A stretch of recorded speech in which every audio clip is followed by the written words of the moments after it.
अज्ञानतिमिरान्धस्य चक्षुरुन्मीलितं येन तस्मै श्रीगुरुवे नमः। नमो महावदन्याय कृष्ण प्रेम प्रदायते कृष्णाय कृष्ण चैतन्य नाम्ने गौरतुषे नमः। हे कृष्ण करुणा सिंधो दीन बंधो जगतपते गोपेश गोपिका कांत राधा कांत नमोस्तुते। तप्त कांचन गौरांगी राधे वृंदावनेश्वरी वृषभानुसुते देवी प्रणमामि हरिप्रिये। तवैवास्मि ना जीवामि त्वया विना इति विज्ञाय राधे त्वं नय मां चरणान्तिकम्। गुरुवे गौरचंद्राय राधिकायै तदालये कृष्णाय कृष्ण भक्ताय तद्भक्ताय नमो नमः। वाञ्छाकल्पतरुवश्य कृपा सिन्धुवेव च पतितानां पावनेभ्यो वैष्णवेभ्यो नमो नमः। श्री कृष्ण चैतन्य प्रभु नित्यानंद श्री अद्वैत गदाधर शिवासादि श्री गौर भक्त वृंद।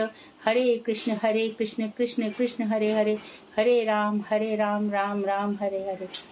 मैं सर्वप्रथम मध्य गुरु पद्म युगाचार्य वर्य रूपानुगाचार्य वर्य परमहंस स्वामी नित्य प्रविष्ट ओम विष्णुपाद अष्टोत्तर शत श्रीमद भक्ति वेदांत श्री नारायण गोसाई महाराज मध्य शिक्षा गुरु पद्म प्रपूज्य चरण नित्य प्रविष्ट ओम विष्णुपाद अष्टोत्तर शत श्रीमद भक्ति वेदांत श्री वामन गोसाई महाराज के श्री चरण कमलों में असंख्य कोटि दंडवत प्रणाम कर उनकी अहेतु की कृपा की भिक्षा करती हूँ।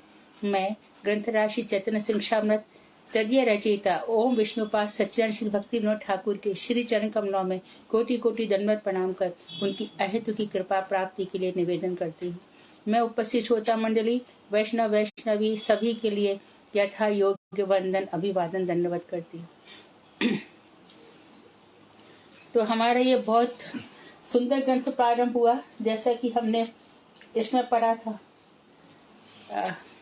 प्रस्तावना में और निवेदन में, यानी कि इस ग्रंथ को हमारे आचार्यों ने बड़े ध्यान से पढ़ा, क्योंकि भक्ति विनोद ठाकुर ने इसमें बड़ी मेहनत के साथ हमारे ऊपर दया करके जो ऊपर के ग्रंथ हैं वेद पुराण उपनिषद उनका सार यहाँ पर ले आए। एक वस्तु होती है कि हम महत्वपूर्ण विषयों को पढ़ते हैं, एक होती है साधारण।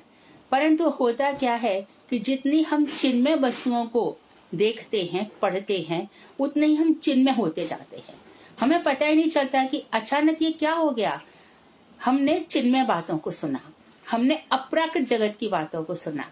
जैसे कि इस बात का प्रभुपाद जी से ने एक दफे पूछा, किसी ने प्रभुपाद जी से पूछा, प्रभुपाद क्या भगवान श्री कृष्ण को देखा जा सकता है? उन्होंने कहा हाँ, लेकिन उनको कोई कैसे देख सकता है? वो इतने अपराकृत हैं। नारायण को देखना असंभव है, शंकर जी को देखना असंभव है, इंद्र को भी नहीं देख सकते, तो उनको कैसे कोई देख सकता है? प्रभुपाद जी ने कहा कि देखो, तुम सूर्य को देख सकते हो, सूर्य सर्वव्यापी है, परम तेजस्वी है, परंतु जब सूर्य उदित होता है तो सामने जो आकाश है, आकाश के सामने आकाश सर्वव्यापी है, सूर्य सर्वव्यापी है, फिर भी तुम देख सकते हो।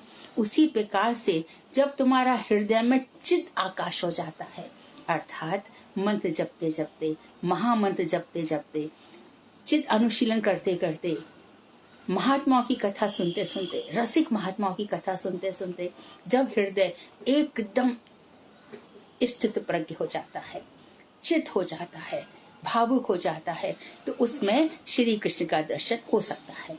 प्रभुपाद जी ने जवाब दिया है।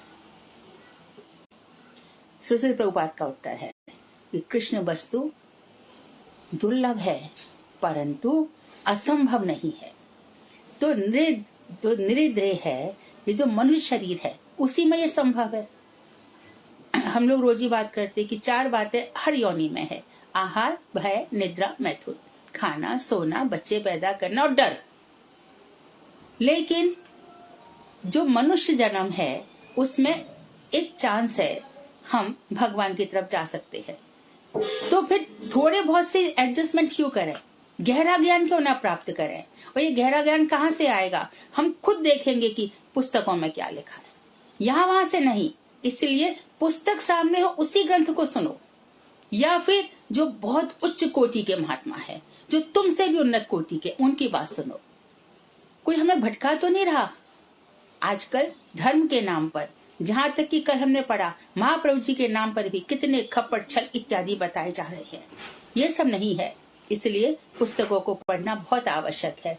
तो कल हमको बताया गया इसके बाद फिर 52 गोसाई महाराज के हम प्रसंग पढ़ रहे थे। तो आगे बता रहे हैं,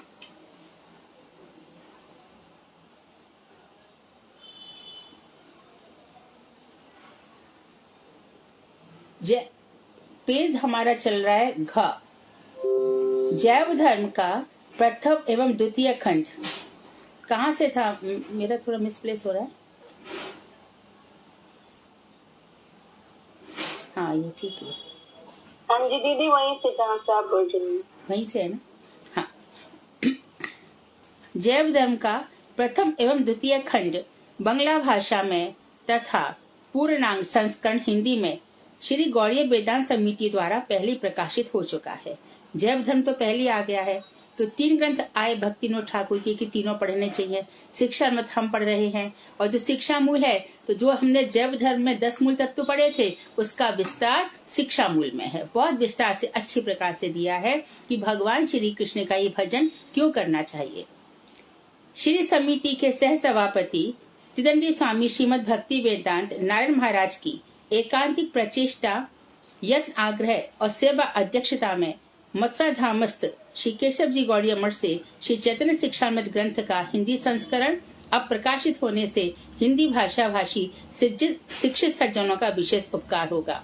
तो बाण गोसाई महाराज कह रहे हैं, जो नारायण महाराज ने इस काम के लिए बड़ी चेष्टा की है, बड़ा यत्न किया है, और उनकी सेवा से ये ग्रंथ निकल रहा है। इससे पहले इस ग्रंथ का हिंदी अनुवाद पारमार्थिक मासिक श्री भागवत पत्रिका के 7वें वर्ष की 9वीं संख्या से 18वें वर्ष की 12वीं संख्या तक धारावाहिक रूप में प्रकाशित हुआ है। वही इसका प्रथम संस्करण है। तो जब प्रभुपाद जी थे, तब भी हमारे यहाँ से भागवत पत्रिका निकला करती थी। प्रभुपाद जी का बड़ा जोर था, सरस्वती प्रभुपाद का, कि सही सिद्धांत लोगों तक पहुंचे। यद्यपि उनकी भाषा कठिन है, क्लिष्ट है, लेकिन हृदय पर असर करती है। क्या है ना, एकदम हृदय परिवर्तित हो जाता है। हमारा जीवन वेद वेदांत के लिए बना है। अथा तो ब्रह्म जिज्ञासा, ब्रह्म सूत्र है पहला। व्यास जी ने पहला सूत्र लिखा। अब इसके बाद ब्रह्म की जिज्ञासा। कब, किसके बाद? अरे भाई, तुम जो धर्म की बातें किया करते हो यहाँ वहां, और ठाकुर जी कह रहे सर्वधर्माने परित्यज्य, धर्म की बात छोड़ दो। अर्थ धन नहीं, धन के लिए भी नहीं। जैसे कि हमने ध्रुव के चरित्र में पढ़ा, जब तक भगवान के दर्शन नहीं हुए थे, तब ध्रुव को सार्वभौम पद चाहिए था। जैसे ही भगवान के दर्शन हो गए, उन्होंने कहा मैं ये क्या मांग लिया। भगवान ने कहा कि देखो, तुमने जिस लिए मांगा वो तो बेकार नहीं जाएगा, तुम्हें 36,000 वर्षों तक इस पृथ्वी पर राज भोगना ही पड़ेगा। उसके भोगने के बाद भी क्या ध्रुव महाराज का क्रोध गया? जब उनके भाई उत्तम कुमार पर गंधर्वों ने आक्रमण किया, तो कितना क्रोध आया उनको, कितना क्रोध आया। धर्म, अर्थ, काम और मोक्ष। काम का भी बड़ा बोलबाला रहा। हजारों कामनाएं मनुष्य पूरी करता जाता है, एक के बाद एक के बाद एक। इसमें भी आया, चंद्रगुप्त को चाणक्य ने सिखाया। राज प्राप्ति के लिए बड़ी बड़ी चतुराइयां हुई, चालाकियां हुई। औरंगजेब, ये सब क्या है? ये सब काम ही था ना। ये पृथ्वी मेरी हो जाए, मैं पृथ्वी का स्वामी हो जाऊं। अब साइंस भी वही प्रयास कर रहा है, सूर्य चंद्रमा हमारे कंट्रोल में हो जाए। हर एक प्रकार के, जैसे रावण ने सबको बस में कर रखा था, सब इसको बस में करना चाहते हैं। पृथ्वी का सब राजा बनना चाहते हैं। वो बात भी खत्म हो जाए। मोक्ष, संसार में मैं फिर कभी आऊं नहीं, मुक्ति हो जाए, मैं रहूं ही नहीं। अरे तू ऐसा हो ही नहीं सकता कि रहेगा ही नहीं। ऐसा कभी नहीं था अर्जुन जब तुम नहीं थे, और ऐसा कभी नहीं था जब मैं नहीं था। तो शास्त्रों की बात माननी होगी भाई। जहां आप शास्त्रों को छोड़ करके यहां वहां गए तो विफल हो जाओगे। कभी कभी आपने देखा होगा कि कोई कोई चीज आती है, एकदम उठती है और एकदम पस्त भी हो जाती है, लेकिन शास्त्र, जिसने शास्त्र को माना वो कभी खत्म नहीं होता। इसलिए महाप्रभु कह रहे हैं कि भविष्य में एक मेरा ही संप्रदाय रह जाएगा। पृथ्वी पर जितने भी नगर ग्राम हैं, सब जगह श्रीमन महाप्रभु की चर्चा रह जाएगी और महामंत्री एक रह जाएगा। क्यों? शास्त्र सम्मत है इसके लिए। तो भागवत पत्रिका के सप्तम बताया कि ये उसमें छपता रहा सीरीज भाई श्री चैतन्य मठ और श्री गौड़ीय मठ से श्री सरस्वती प्रभुपाद द्वारा इस ग्रंथ के अंग्रेजी और तेलुगु संस्करण भी प्रकाशित और प्रसारित हो चुके हैं। अर्थात इंग्लिश में भी निकल चुका है, तेलुगु में भी निकल चुका है। अब हम समझ सकते हैं कि अब हम जिस ग्रंथ को पढ़ रहे हैं प्रभुपाद जी ने इसकी कितनी महिमा बताई है। श्री गौड़ीय वेदांताचार्य श्री बलदेव विद्याभूषण प्रभु ने श्री गोविंद भाष की रचना के समय अपने पहले गुरु श्रीमन मध्वाचार्य चरण के दार्शनिक विचारों का सारमर्म स्वरचित प्रमेय रत्नावली ग्रंथ में प्रकाशित किया। जो बलदेव विद्याभूषण है, जो हमारे मठ से वेदांत सूत्र ग्रंथ निकला है, जिसमें उन्होंने गोविंद भाष टीका लिखी, इसको भी तुम लोग समझ लो, जान लो। एक शब्द में मैं बता देती हूँ। देखो 4 संप्रदाय है ना, और 4 संप्रदायों के पास अपनी अपनी वेदांत सूत्र की टीका है। तो भगवान ने कहा है कि 4 जो संप्रदाय हैं वो मेरे द्वारा सम्मत है। प्लीज वीडियो ऑन ऑफ कीजिए। वीडियो ऑन है, ऑफ कीजिए। कौन है ये, जरा नाम बोलिए।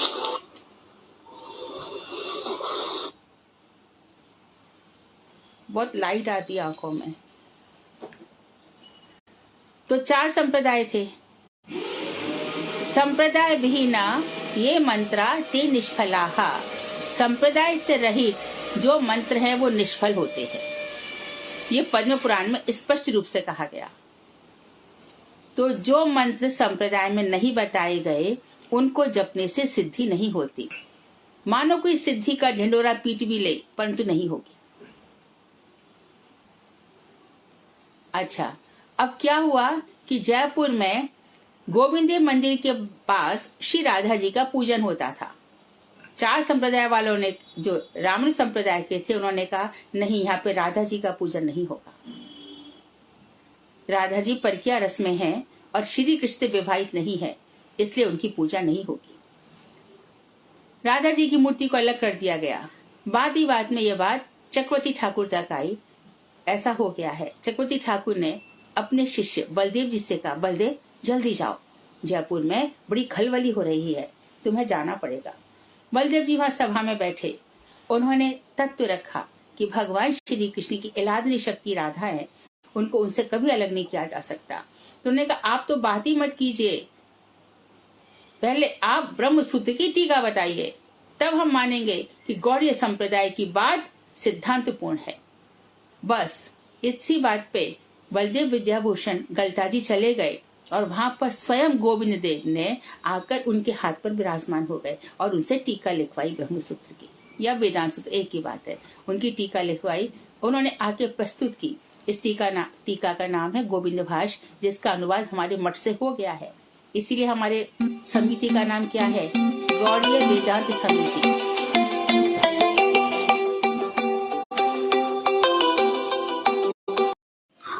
हरे कृष्णा।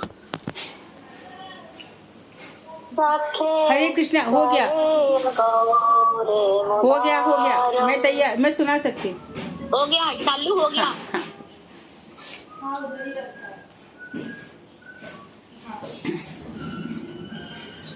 तो हम बलदेव विद्याभूषण प्रभु की बात कर रहे थे। गौड़ीय वेदांताचार्य बलदेव विद्याभूषण प्रभु ने श्री गोविंद भाष की रचना के समय अपने पूर्व गुरु श्रीमन मध्वाचार्य चरण के दार्शनिक विचारों का सारमर्म स्वरचित प्रमेय ग्रंथावली ग्रंथ में प्रकाशित किया था। जितने भी गौड़ीय वैष्णव हैं, ये कहाँ जाते हैं, गलताजी जाते हैं। क्यों जाते हैं? बलदेव विद्याभूषण प्रभु के दर्शन करने के लिए। हमारी जो समिति है, इसका नाम है गौड़ीय वेदांत समिति। क्यों? क्योंकि वेदांत के ऊपर हमारा पूरा की पूरा गौड़ीय वैष्णव धर्म आधारित है। किसके ऊपर? वेदांत के ऊपर।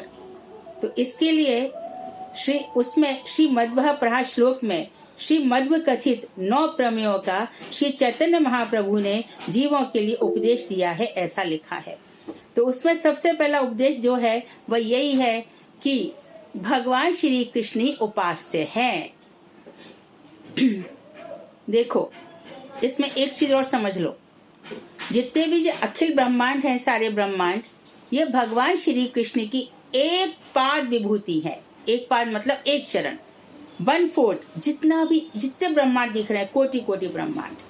अच्छा, तो भगवान का ये तो 1/4 है, और जो 3/4 है, 3/4 वो कहाँ पर है? वैकुंठ में है। उनका 3/4 ऐश्वर्य वैकुंठ में है। चलो, ये 4 पाद हो गए।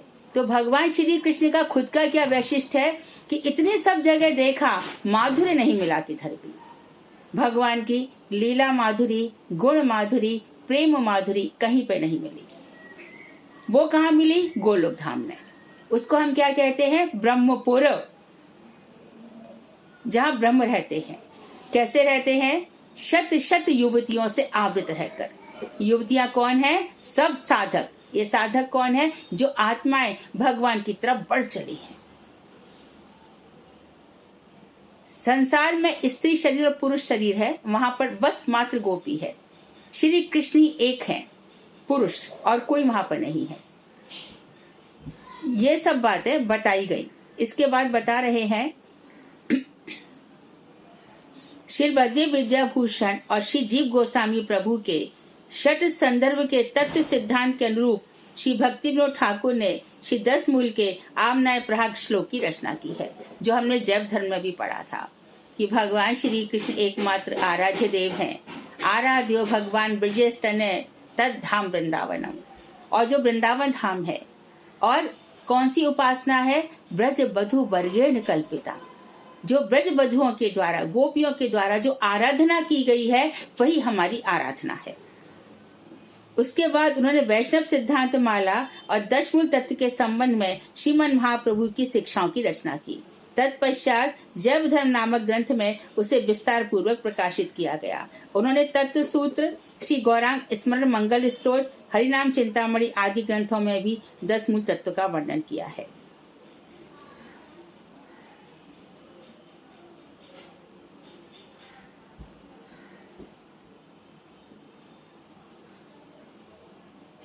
वो थोड़ा थोड़ा भक्ति विनोद ठाकुर के ग्रंथों के विषय में बता रहे हैं, इसलिए हम बामन गोसाई महाराज का सम्मान करते हुए पढ़ लेते हैं। एक रीडिंग कर रहे हैं हम, आप लोग भी रीड कर सकते हैं अपनी किताबों में। सन 1886 ईस्वी में। हाँ, हरे कृष्णा दीदी। हाँ दीदी, फेसबुक पे लाइव नहीं हो रही है। वो रिकॉर्ड हो रही है रूबी, लाइव नहीं है। अच्छा, रिकॉर्ड में चली गई है, लाइव में आ ही नहीं रहा था वो। हाँ, श्री ठाकुर भक्ति विनोद रचित श्री चैतन्य शिक्षामृत ग्रंथ प्रकाशित हुआ।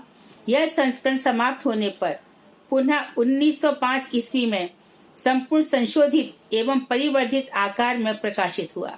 इसमें भी संबंध, अभिधेय और प्रयोजनात्मक 10 मूल शिक्षा का विशेष रूप से वर्णन है। श्री चैतन्य महाप्रभु की शिक्षा का सार आलोचना करने के लिए हमें शिक्षाष्टक और चैतन्य चैतामृत ग्रंथों की आलोचना करना आवश्यक है। तो महाप्रभु का शिक्षाष्टक सबको याद रहना चाहिए, और जिसको याद नहीं है वो आज से रोज एक एक श्लोक याद करना शुरू कर दे। चेतो दर्पण मार्जन भव महादावाग्नि निर्वापणम श्रेया कैरव चंद्रिका वितरम विद्यावत। आप इस तरह से एक श्लोक आज से याद कर लें, 1-2 दिन में याद हो जाएगा। और जिनको नहीं याद होता है उसकी हिंदी याद करें। यह महाप्रभु के लिए हमारी वंदना है, महाप्रभु के लिए हमारी पूजा है, उनका अर्चन है शिक्षाष्टक याद करना। उनके अनुकूल में श्री चैतन्य चंद्रोदय नाटक, श्री चैतन्य भागवत और गौड़ियाचार्य वर्ग के षट संदर्भ आदि ग्रंथ भी विशेष रूप से आलोच्य हैं। श्रीमन महाप्रभु ने अपनी गृहस्थ लीला में जीवों को हरि नाम संकीर्तन करने की कर्तव्यता का प्रचार किया कि जैसे घर में रहकर मैंने हरि नाम किया है, ऐसे आप लोग भी घर में रहिए। घर से बाहर जाने की आवश्यकता नहीं है। ग्रहे थाके बने थाके जहां भी रहें वहीं पे भजन करें। ये बंद कर दो। बाद में उन्होंने संन्यास ग्रहण किया तो सार्वभौम भट्टाचार्य, श्री राय रामानंद, श्री वेंकट भट्ट, श्री रूप गोस्वामी, श्री सनातन गोस्वामी, श्री रघुपति उपाध्याय, श्री बल्लभ भट्ट और प्रकाशन सरस्वती आदि के प्रति उपदेशों में श्रीमन महाप्रभु की संपूर्ण शिक्षाएं उपलब्ध होती है। तो जिन लोगों ने चैतन्य चैतामृत पढ़ा होगा उन्होंने देखा होगा कि किस तरह से सार्वभौम भट्टाचार्य जो बृहस्पति के अवतार थे, शंकर भाष्य लेकर के आए थे और महाप्रभु जी को सुनाते रहे। महाप्रभु 7 दिन तक चुप रहे, ना हाँ कहा ना कहा। सार्वभौम भट्टाचार्य उनको बोले, मैं जो कुछ कह रहा हूं क्या आप समझ रहे हैं? आपको कुछ समझ में नहीं आया क्या? तो महाप्रभु ने बताया कि जो जो मैंने सुना आप कहाँ कहाँ पर भ्रांत हैं, आप कहाँ कहाँ गलतियां कर रहे हैं। तो सार्वभौम भट्टाचार्य को सिखाया महाप्रभु ने। महाप्रभु ने चैतन्य चेतनामृत में किस किस को शिक्षाएं दी हैं? रूप गोस्वामी को रस ग्रंथ लिखने के लिए, सनातन गोसाई पाद को, रघुपति उपाध्याय को, वल्लभ भट्ट और प्रकाशन सरस्वती इत्यादि के उपदेश दिए हैं। चेतन शिक्षामृत की जो 8 वृष्टियां हैं, 8 श्लोक हैं चेतन शिक्षाष्टक के, उसमें सामान्यतः क्या बताया गया है? जीव मात्र का परमार्थ धर्म क्या है? सबसे पहला धर्म है अपने चित्त को साफ करो। चित्त में जाने कहां कहां से, सच्ची बात पूछो तो चीप भाषा में भंगार भरी पड़ी है, जाने कहां कहां से क्या, और जिसका कुछ मतलब भी नहीं है दूर दूर तक। समाज में कुछ हो रहा है, कुछ नेता ने कुछ बोल दिया तो इनको करंट पहले ही दौड़ गए। आप तो भजन करने आए थे, अपना पहले लक्ष्य निर्धारित करो, हम करने क्या आए हैं, पहले ये डिसाइड करो। यदि हम भक्ति पथ पर आए हैं तो हमें और पथ छोड़ देने पड़ेंगे, फिर उसको हम मिक्स मैच क्यों कर रहे हैं? इसलिए इसको शुद्ध करना है चित्त को, तो अपना लक्ष्य फिक्स करना चाहिए। देखिए कल या आज अभी किसी वक्त भी हम यहाँ से चले जाएंगे, तो भगवान ने जो समय हमें दिया है उसका फायदा ये उठाओ कि जो मेरा डेस्टिनेशन है, मानो कोई डेस्टिनेशन कर लेता है कि मुझे बहुत सुंदर महल बनवाना है, और उसके लिए वो दिन रात लग जाता है, और मानो उसका महल बन भी जाता है, इतनी देर में वो बूढ़ा या बूढ़ी हो जाती है। इतनी देर में पता चलता है कि जिन बच्चों के लिए वो सुख देना चाह रहा था वही बच्चे उसकी अच्छे से खबर लेते हैं। सुख नहीं है। और सभी लोग जिसको भी देख लो, संसार में कोई किसी का प्यारा नहीं होता, कोई किसी से प्रीति नहीं करता। मानो कोई पिता मर जाता है और पुत्र उसका रो रहा है, वो इसलिए रो रहा है क्योंकि पुत्र का जो पालन पोषण वो करने वाला था वो संसार से चला गया। सब लोग अपने लिए तो रोते हैं, मेरा ऐसा था, मेरा ऐसा करता था, मेरा वैसा करता था, तो भी हमारी आंख नहीं खुलती है।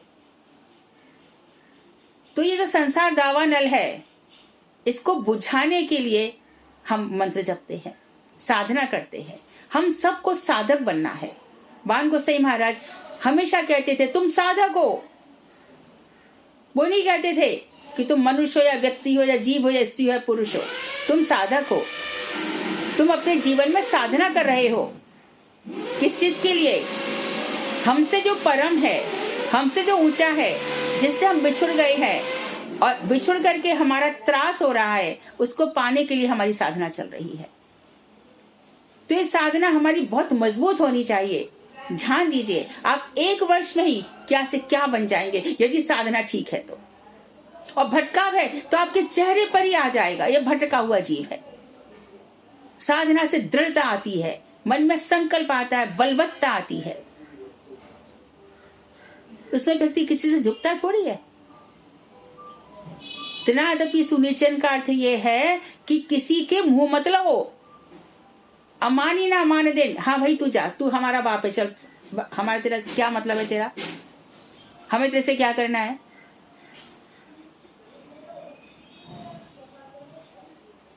वृक्ष से वैदिक सहनशील का भी मतलब यही है कि संसार से मतलब तोड़ो। तो बहुत चीजें आएंगी परेशान करने के लिए, लेकिन आपसे टकराकर बिखर जाएंगी इतनी बड़ी। तो आप कौन हो? साधक हो। सबसे पहले तो ये समझ लो। तो शिक्षाष्टक में जो 8 वृष्टियां हैं यहाँ पर बता रहे हैं, वही सामान्य था। उसमें परमार्थ धर्म, इस संसार की बातें नहीं है, परमार्थ की बातें हैं। गौड़ विधि या धर्माचार, मुख्य विधि या वैदी भक्ति, रागानुगा भक्ति, भाव भक्ति, प्रेम भक्ति और रस विचार की सुस्पष्ट एवं विशद आलोचना के साथ सार गर्भित एवं ठोस उपसंहार प्रस्तुत किया गया है। उसमें परमार्थ धर्म बताया गया है, गौड़ विधि या धर्माचार, धर्म से मनुष्य को चलना है। और सबसे अच्छी बात क्या बता दी उन्होंने कि नाम जो हम कर रहे हैं उसमें सारी शक्ति आरोप कर दी है। कैसे कर दी है? देखो, तुम लोग भी सब कथा जानते हो, मैं याद करा रही हूं। कि एक व्यक्ति सारे दिन काम करता था बहुत, उसको समय ही नहीं मिलता था। समय नहीं मिलता तो हनुमान जी कहते थे उससे, क्यों नहीं कुछ थोड़ा बहुत भगवान का नाम लेता है, सारे समय कुछ ना कुछ करता ही रहता है। बोले मुझे समय नहीं मिलता। तो भगवान का नाम कब लेता था? जब वो शौच जाता था। तो एक दफे वो शौच करते करते राम राम राम कहने लगा। हनुमान जी ने आकर के उसको बड़ी जोर से लात मार दी। फिर वो हा राम कहते चला गया। बाद में हनुमान जी अपने इष्ट देव भगवान श्री राम के चरण दबाने पहुंचे तो वहां पे राम करहा रहे थे। हनुमान जी बोले, प्रभु ये क्या लीला है आज? बोले तूने जो काम किया तू ही पूछ रहा है। बोले मैंने ऐसा क्या कर दिया आपके साथ? बोले तू याद कर तूने क्या किया, कि जो मेरा भक्त शौच के समय मेरा नाम ले रहा था, तूने उसको लात मार दी। वो लात मुझे लगी हनुमान। इन बातों को कहानियां नहीं समझ लेना चाहिए। इन बातों को ऐसा नहीं समझ लेना चाहिए कि राम की महिमा बताने के लिए ऐसा किया गया। ये सच है। सारी दुनिया भगवान के नाम से तर गई, हम क्यों नहीं तरेंगे? तो ये है, भगवान ने अपने नाम में सारी की सारी शक्ति डाल दी है। और वैदिक भक्ति जो हम सुबह उठ करके अपना आनिक इत्यादि करते हैं, अपनी 16 संख्या करते हैं, जहां तक कोशिश करते हैं कि कोई तो ऐसा भी करता है कि चलो 10 माला हो जाए तभी मैं कुछ पाऊं ठाकुर जी को दे करके। उसके बाद रागानुगा भक्ति, वैदिक भक्ति होते होते कहीं ना कहीं हमें ठाकुर जी की इलाही शक्ति राधा जी से प्यार हो ही जाता है। वो इतनी सुंदर है, जहां उनको देखो तो एकदम भाव आ जाता है, यही मेरी किशोरी है। और इसके बाद फिर भाव भक्ति, ये स्टेज है। भाव भक्ति है ना, साधन भक्ति के बाद भाव भक्ति, और भाव भक्ति के बाद प्रेमा भक्ति। फिर भक्त और भगवान दोनों एक ही हो जाते हैं। भक्त कहे जय सिरुच राखूं, कह तो बिक जाऊं, मैं तो भक्तन हाथ बिकाऊं। भक्त कहे, रुक्मणी जी भी कहते, चौसर खेलने बैठती हैं, तुम हारो मैं हारू तुम जीतो। रुक्मणी भगवान से कहती है हर जगह भगवान को, और भगवान को भी इसी में आनंद आता है। भगवान बड़े खुश होते हैं, वहीं पर हैं जहां पर उनकी कथाएं चल रही हैं। बड़े क्यों कथाओं में कोई बीमार नहीं पड़ता, कुछ भी नहीं होता, कोई विघ्न नहीं आता। तो रस विचार की सुस्पष्ट एवं विशद आलोचना के लिए बड़े सार गर्भित और ठोस उपसंहार प्रस्तुत किए गए हैं। तो बता रहे हैं कि शिक्षाष्टक, ये शिक्षाष्टक ही बताता है, ना धनम ना जन्म कविताम सुंदरीम जगदीश वा कामय। मुझे धन नहीं चाहिए, क्या करूंगा इसका। बड़ा औरंगजेब भी आया था, और जाने कौन कौन है ये धन लेकर के बैठे हैं, जितना धन। अभी देखो और एक चीज सुन लो ध्यान से। कोई ये कहता है, अक्सर कहते हैं कि भैया ये क्या बात है, ना तो कोई भजन करता है ना ये कुछ करता है, इसके जीवन में हम देख रहे हैं बड़े सुखी सुख है। हम तो दिन रात भजन कर रहे हैं, हम जानते भी नहीं कि सुख क्या होता है, ये लौकिक सुख। इसका भी भागवत में साफ स्पष्ट रूप से बताया गया है, वर्णन किया गया है। क्या वर्णन किया गया है कि जिसको भगवान का भजन नहीं कर रहा और सुख मिल रहे हैं, इसका कारण यही है कि वो किसी जन्म में पुण्य कर आया है। ये कौन इतना आवाज कर, बहुत डिस्टर्ब है, कौन है ये? आप रोकिए ना, उनका क्या नाम है? क्या नाम है? क्यों नहीं आप बोलते हैं?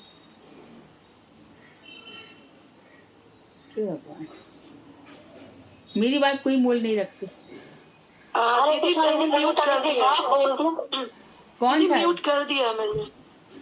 बहुत डिस्टर्ब होता है। उसके बाद देखो कंसंट्रेशन चला जाता है, तुम लोग समझते नहीं हो। रितु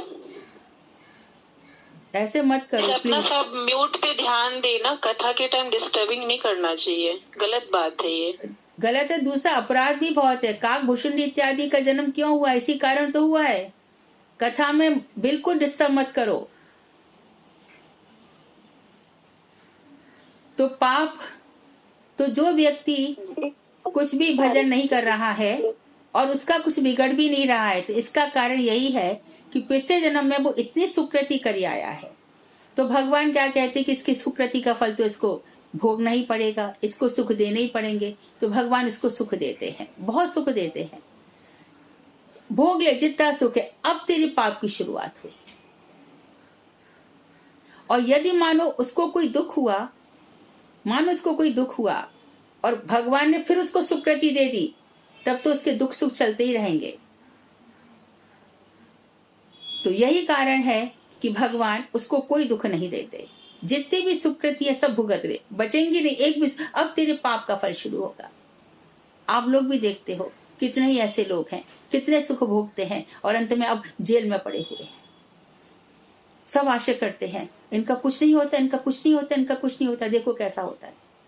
ये तो शुरुआत है। ठाकुर जी तो कह रहे करोड़ों जन्मों तक जाएगा। भागवत इत्यादि के नाम पर भी कितने लोग ने क्या क्या किया है, आज जेल में नहीं पड़े हैं क्या? इसलिए इतना आसान नहीं है। तो यही सब बता रहे हैं कि क्यों ऐसा होता है। इसलिए रस विचार को सुस्पष्ट विशद आलोचना के साथ, तो ना धनम ना जन्म, धन भी नहीं चाहिए, लोगों की भीड़ भी मुझे नहीं चाहिए। मुझे जरूरत नहीं है कि मेरी कथा एक सुनता है कि लाख सुनते हैं, कि नहीं सुनता है कोई भी। इससे क्या हो जाएगा, क्या हो जाएगा? अच्छा, इसके बाद सुंदरी मुझे कोई स्त्री ना कविता, लोग मेरे लिए गुणगान करे, ऐसा मुझे, क्योंकि साधक अकेला चलता है, उसको तो भगवान की प्रीति के लिए सारे प्रयास है ना। श्रीमन महाप्रभु चैतन्य देव की शिक्षा प्रणाली को जानने के लिए अचिंत्य भेदाभेद तत्व का अनुशीलन करना परम आवश्यक है। तो अचिंत्य भेदाभेद गौड़ीय वैष्णवों का सिद्धांत है। इसमें यही समझ लीजिए, इतना ही समझ लोगे तो अचिंत्य भेदाभेद आ जाएगा।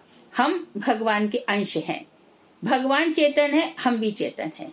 भगवान विशाल है, हम अणु हैं। वो सर्वज्ञ है, हम अल्पज्ञ हैं। वो एकदम रस से बने हुए हैं, आनंद स्वरूप है। हमारा हर कुछ अल्प अल्प है।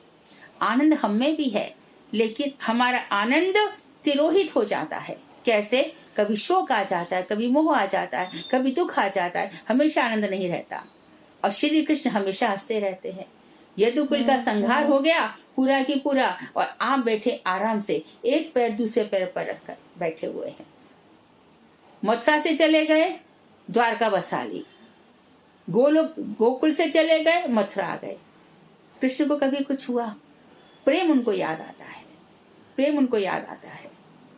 इसलिए मथुरा के जब थोड़े दिन रुके, तब उस समय का जो सबसे most intelligent, most smart, most perfect person था, जो कि बृहस्पति जी का शिष्य था, उनके चाचा का बेटा था उद्धव, उसको उन्होंने पकड़ा और उससे अपनी दिल की कुछ बातें कही। भगवान पग पग पर दिखाते हैं, उनकी लीला में इसीलिए तो डूबा जाता है। और फिर भी उद्धव से किस तरह से बात करते हैं, हे महामते, हे वृष्णि प्रवर, यदुवंशियों में श्रेष्ठ, हे उद्धव, ऐसा है, क्या करना चाहिए? ये भगवान की भाषा होती है। तो अचिंत्य भेदाभेद तत्व यही है। और जो भगवान को भजता है, वेदांत कह रहा है, उसके अंदर 8 गुण आ जाते हैं। अर्थात सबसे पहली बात वो है, वो सत्य संकल्प हो जाता है। सत्यम परम धीमहि, हम सत्य का चिंतन करते हैं, सत्य सत्य उसके जीवन में आ जाता है। झूठ के साथ, धोखे के साथ, चालाकियों के साथ वो खड़ा नहीं रहेगा, एकदम आउट। सत्य संकल्प हो जाता है, सत्य प्रतिज्ञा हो जाता है। जो प्रतिज्ञा करता है वो पूर्ण होती है। अमृत हो जाता है। क्यों हो जाता है अमृत उसमें? क्योंकि उसके इष्ट के वही तो गुण हैं। विजरत हो जाता है, उसमें जरा भी नहीं रहता। इस तरह से भगवान के 8, 4 और इस तरह से 8 गुण भक्त में आ ही जाते हैं। ब्रह्म हरि को भजै सो हरि को होई। हरि को भजने वाला हरि के समान हो जाता है। मुसीबत यही है कि हम अपने आप को पहचानते नहीं हैं, साधन नहीं करते, दृढ़ नहीं रहते। इधर उधर ताकी किया करते, अपने आप को सिद्ध करो। अच्छा, अब अनुशीलन करना परम आवश्यक है। अचिंत्य भेदाभेदवाद यानी अचिंत्य भगवान के हम क्या और कौन है। पहली बात, हम अंश हैं, वो सर्वज्ञ हैं, हम अल्पज्ञ हैं। उनके अंदर बहुत गुण है, हमारे अंदर 64 गुण की बात आती है ना। 50 गुण तो हर जीव में है, 50 गुण जीवों में भी आ जाते हैं। 50 5 55 ब्रह्मा जी में आ जाते हैं, 60 शंकर तक में आ जाते हैं, राम में भी आ जाते हैं। जो 4 गुण है, प्रेम माधुरी, लीला माधुरी, गुण माधुरी, रूप माधुरी, वो श्री कृष्ण में है। ऐसे 64 गुण है। अखिल रसामृत मूर्ति रसो वही सा, लीला पुरुषोत्तम श्री कृष्ण चंद्र ही, श्री नाम भजन के मुख्य विषय विग्रह हैं। बहुत सुंदर बात कही है, अति सुंदर। भगवान श्री कृष्ण को क्या कहा? वो रसमय है, संपूर्ण रस, 12 की 12 रस श्री कृष्ण में है। वो रसामृत मूर्ति है। इसलिए उपनिषद में उनको क्या कहा गया? श्री कृष्ण को रसोई वही सहा, जो वृंदावनीय रस की उपासना है, जहाँ प्रेम है। जैसे कि सागर में अनेकों प्रकार की लहरियां उठती रहती हैं, उसी प्रकार जब हृदय में प्रेम भर जाता है तब अनेकों प्रकार की तरंगें उठा करती है। गोपियों में यही तरंगें उठा करती हैं, यहाँ वहां से किधर से भी श्री कृष्ण श्री कृष्ण। इसलिए यावत आश्रवृत्ति, प्रेम ने, संपूर्ण रूप से प्रेम ने राधा जी का आश्रय ले रखा है। और ये कैसी दशा है? स्वसंवेद दशा, स्वसंवेद दशा। ऐसा अनुभव हो रहा है, मैं क्या बताऊं, ऐसी बात हो जाती है। किससे कहूं, क्या कहूं? महाप्रभु भी कहते हैं, कहाँ जाऊं, कहाँ पाऊं। ये जो प्रेम की बात है, प्रेम की स्थिति इतने ऊंचे सोपान तक आ जाती है, यहाँ संसार फीका लगने लगता है, घर गृहस्थी बंधन लगने लगते हैं। परिवार के लोग दस्यु, प्रहलाद जी वही कहते रहे असुरों को, ये घर के लोग सबसे बड़े दस्यु यही हैं। ये हमारा धन बर्बाद करते हैं, हमारी एनर्जी वेस्ट करते हैं, हमारा टाइम वेस्ट करते हैं। इनको खुश करके तो दिखा दे कोई, किसी प्रकार से इनको पसंद नहीं किया। और तुम जिसको पसंद करने चले ना, वो और भी ज्यादा शोषण करता है। मानो कोई आपके घर पर एक दिन आया, उसको लगा मैं आया हूँ, मेरी माँ उठ करके, मेरा पिता उठ करके बड़े खुश होंगे, आ गए तुम, आ गए तुम, आ गए। और मानो वो भजन में लगी है, मैं पहले अपनी माला कर लूँ, इसके बाद इससे बात कर लूँगा। आपने मुझसे बात भी नहीं की, सॉरी बेटा, सॉरी बेटा, सॉरी बेटा ना। और अब जिंदगी भर आपने अपने लिए मुसीबत मोल ले ली। वो आपसे यही एक्सपेक्टेशंस करेगा। खुश कर सकोगे? किसी बात पे ना किसी बात पे, हर बात पे ऐसा ही होता रहेगा। इसीलिए आए थे क्या? इसलिए अपने लिए जियो, अपने लिए जीने का नहीं, स्वार्थ के लिए नहीं, देह के सुख के लिए नहीं, भजन के लिए। तो क्या होता है उसमें? फायदा ये होता है, योग क्षेमम वहमेहम, फिर सारा योग क्षेम मैं वहन कर लेता हूं। तो ऐसे घरों में बच्चे भी भजन करते हैं, और उनको सिखाओ कि यदि हम भजन कर रहे हैं तो डिस्टर्ब मत करो। भजन भगवान है साक्षात, इनका अपमान मत करो। फिर देखो कैसा जीवन होता है, कितना सुंदर जीवन होता है। तो अखिल रसामृत मूर्ति रसो वैसा, लीला पुरुषोत्तम। भगवान श्री कृष्ण लीला पुरुषोत्तम है, भगवान श्री राम मर्यादा पुरुषोत्तम है, और चैतन्य महाप्रभु प्रेम पुरुषोत्तम है। श्री कृष्ण चंद्र ही श्री नाम भजन के मुख्य विषय विग्रह हैं। नाम किसका है? सारे के सारे शास्त्र में कृष्ण के भजन की बात कही गई है। गीता में भी वही बता दिया गया है कि सारे वेद मेरा ही, वेदों का प्रतिपाद्य मैं ही हूँ। वेदेश सर्वै रहम विवेद्यो वेदांत कृत वेद विदेव चाह। 15वां अध्याय 15वां श्लोक। ऊर्ध्वमूलमधशाखम् अश्वत्थं प्राहुरव्ययम् छन्दांसि यस्य पर्णानि यस्तं वेद स वेदवित्। भगवान ने जब 15वें अध्याय में संसार का वर्णन बताया, और ये इसको कौन सा अध्याय कहते हैं? पुरुषोत्तम योग, अपना वर्णन बताया। शाखाएं नीचे हैं, मूल ऊपर है। ये पीपल का जो वृक्ष है संसार का, तो यहाँ सब अपना कर्म का भोग करने आए हैं और कुछ नहीं है। फिर और कर्म क्यों बना रहे हो? पहले के कर्म कम है क्या? वो तो नष्ट हो नहीं रहे, वो प्रारब्ध मिट नहीं रहे। इसलिए शांत हो जाओ, मन को शांत करो और साधना को बढ़ाओ। तो बता रहे हैं कि नाम भजन के मुख्य विषय विग्रह है। विषय विग्रह मतलब भगवान विषय विग्रह है। हम सब कौन है? राधा जी आश्रय हैं। राधा जी के भी विषय कौन है? कृष्ण। कभी कभी राधा कृष्ण की विषय बन जाती है। कब? जब श्री कृष्ण राधा जी का, विशेष रूप से जब राधा जी का उत्सव इत्यादि होता है। बरसाने में अब होली लीला आएगी, है ना? होली लीला आएगी और कृष्ण मानेंगे, पहुंचेंगे ही। आज भी इसकी याद में बरसाने में लठमार होली लीला होती है, वो कृष्ण की याद दिलाती है। कृष्ण में जितना रस है, जितना उत्सव है, जितना आनंद है, उत्सव प्रिय है कृष्ण।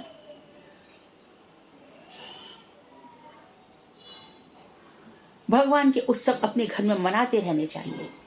हर घर में फाग होगा ठाकुर जी के लिए। अब होली आ रही है ना, बसंत पंचमी 26 जनवरी के बाद।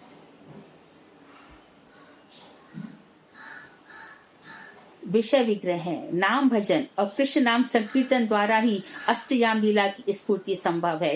तो अष्टयाम हम जो भगवान के ध्यान में रहते हैं, ये कब संभव है? नाम भजन और नाम संकीर्तन। जितना संकीर्तन सब मिलके करो, 1 से 2, 2 हो तो 2 करो, 1 हो तो 1, 4 हो तो 4, 5 हो तो 5, सब मिलके करो।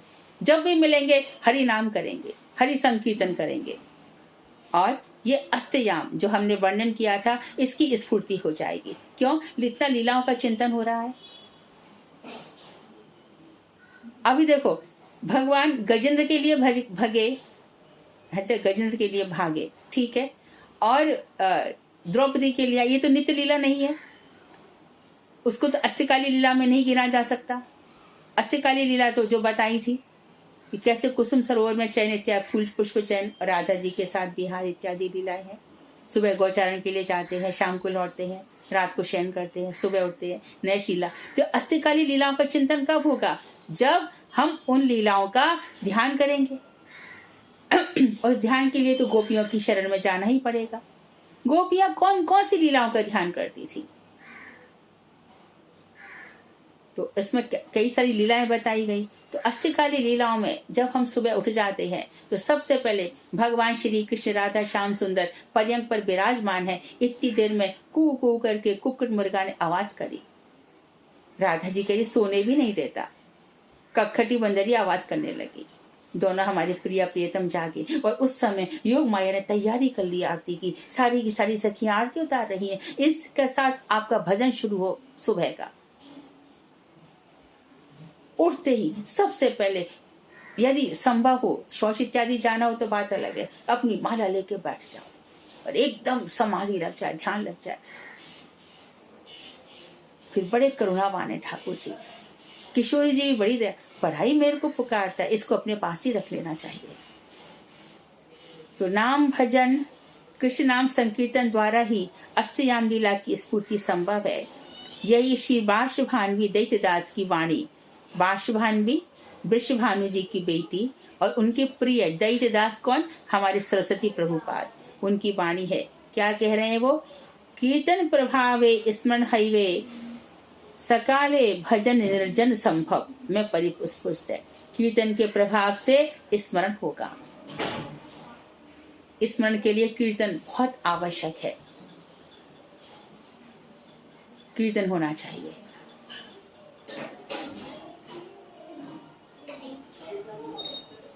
कुछ भी कीर्तन करो, महामंत्र करो, गोविंद जय जय गोपाल जय जय करो, प्रेम से करो, प्रेम से पुकारो। राधे गोविंद कोई भी नाम पुकारो भगवान का, स्वर से पुकारो। तुम लोग तो अच्छे सब लोग कीर्तन करते हो, पर संकीर्तन करो।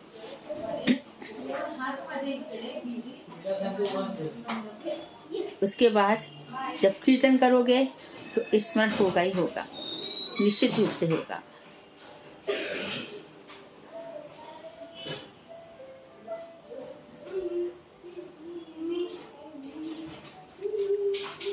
से काले भजन निर्जन संभव, उसी समय निर्जन भजन हो जाता है। निर्जन भजन का ये मतलब नहीं है कि लोग नहीं है। निर्जन भजन का मतलब है ग्रामीण संसार का, ग्रामीण विषयों की चर्चा करने वाले लोग मेरे पास नहीं। इनके पास बहुत सारे विषय होते हैं। वो बीमार पड़ गया, इसका ऐसा हो गया, उसकी बहू वहां भाग गई, इसका बेटा वहां भाग गया, इसका हजारों तरह की चर्चाएं इन लोगों के पास। लेकिन संकीर्तन से इसका ऐसा प्रभाव है, आप संकीर्तन में मस्त रहो, आने वाला भी आके कीर्तन ही करेगा, क्योंकि नाम का प्रभाव ही ऐसा है। जैव धर्म और श्रीमन महाप्रभु की शिक्षा की भांति श्री चैतन्य शिक्षामृत ग्रंथ में भी 10वीं शिक्षा का वर्णन है। इस ग्रंथ में भी हम 10वीं शिक्षा पढ़ेंगे, जो महाप्रभु ने विशेष रूप से बताई है। श्री भक्तिविनोद ठाकुर ने कुकर्मी, खराब कर्म करने वाले कितने संसार में कुकर्मी है, कहाँ जीने देते हैं। घर में, परिवार में कितना होम, घर में प्रताड़ना है, कभी पत्नी पति को करती है, कभी पत्नी पति को करती है, कभी आपस में, और कैसे कैसे खराब कर्म करते हैं। कुज्ञानी, फालतू का ज्ञान, जो ज्ञान की आवश्यकता नहीं है उसको ज्ञान करने वाले, और योगियों के अधर्म, जो धर्म के नाम पर अधर्म है, छल धर्म, धर्म के नाम पर धोखा है, और विधर्म के साथ तुलनात्मक आलोचना द्वारा सनातन धर्म के वैशिष्ट्य की स्थापना की है। इसमें वेद, वेदांत, उपनिषद, गीता, भागवत आदि के गूढ़ रहस्य और गौड़ीय गोस्वामी गुरु वर्ग के दार्शनिक तत्वों का अत्यंत सहज, सरल, प्रांजल भाषा में प्रकाशित होने के कारण उनका अति मर्तव्य प्रमाणित होता है। इस ग्रंथ की वामन गोसाई महाराज ने भूरी भूरी प्रशंसा की है। इस ग्रंथ को पढ़ने से दार्शनिक तत्व, फिलॉसफी भी होगी, रस भी होगा, उपासना भी होगी, और जितने भी कुधर्म है, अधर्म है, विधर्म है, छल धर्म है, सब जीवन से हमें समझ में आ जाएगा कि हम कहाँ भटक रहे थे। जैव धर्म आदि ग्रंथों की भांति यह ग्रंथ भी सरल है, सुबोध है, और मार्मिक अभिव्यंजना एवं अभिव्यक्ति के कारण रसिक तथा जिज्ञासु पाठकों के लिए हृदयग्राही सिद्ध होगा। तो जो लोग इसको ध्यान से पढ़ेंगे उनके लिए सुबोध होगा, और ये बहुत ही रसिक तथा जिज्ञासु पाठक है, जिनको भगवान श्री कृष्ण के प्रति रस में उपासना करनी है और जानना है, उनके लिए यह ग्रंथ हृदयग्राही सिद्ध होगा, ऐसा मेरा विश्वास है। श्री चैतन्य शिक्षामृत ग्रंथ के संबंध में कुछ अधिक बतलाने की धृष्टता नहीं करना चाहता। क्या कहूँ मैं और क्या बोलूं।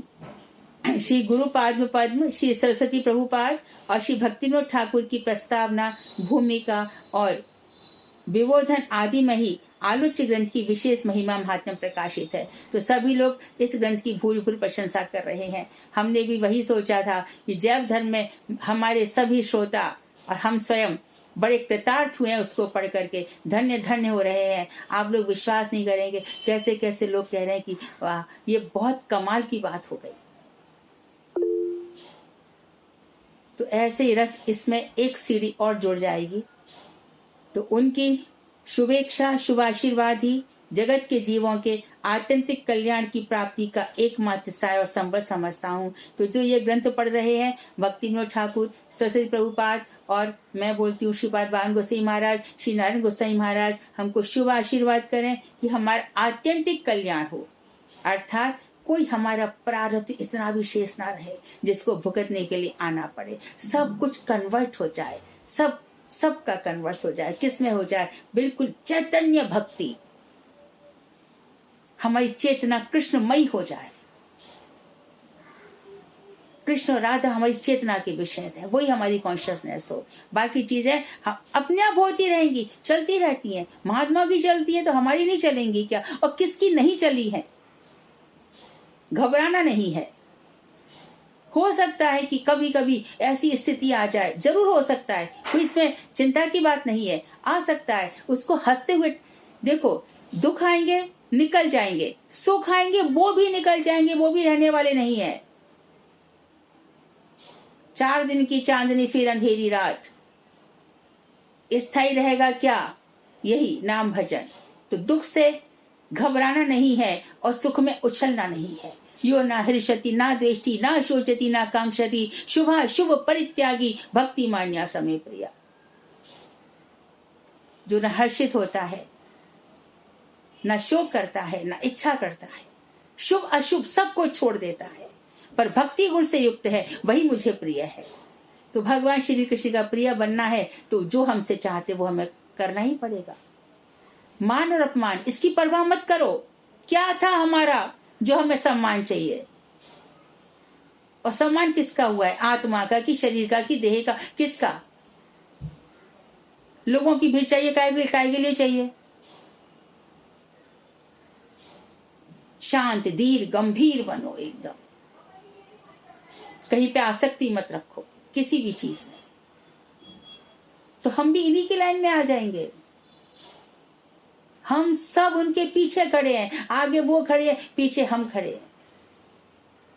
पीछे मुड़ के देखें, अरे ये तेज कहां से आ रहा है, ये भक्ति की पुकार कहां से आ रही है? देखे तो सही पीछे कौन है। तो देखा हमारे गुरु भक्त ने हमको देख लिया, इतनी पुकार थी।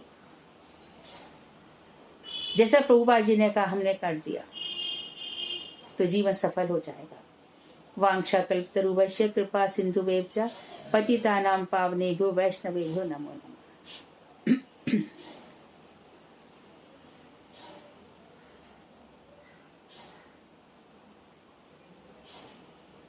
कल थोड़ी सी प्रस्तावना पढ़ने के बाद हम ग्रंथ प्रारंभ कर देंगे।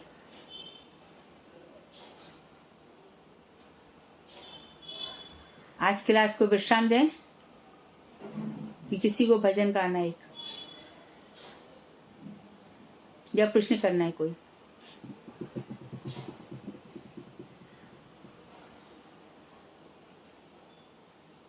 हरे कृष्णा।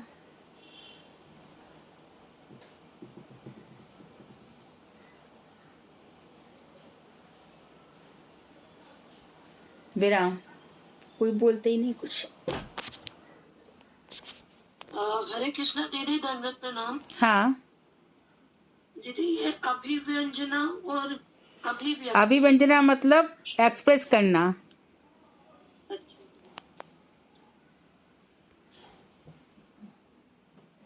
ठीक है दीदी, धन्यवाद।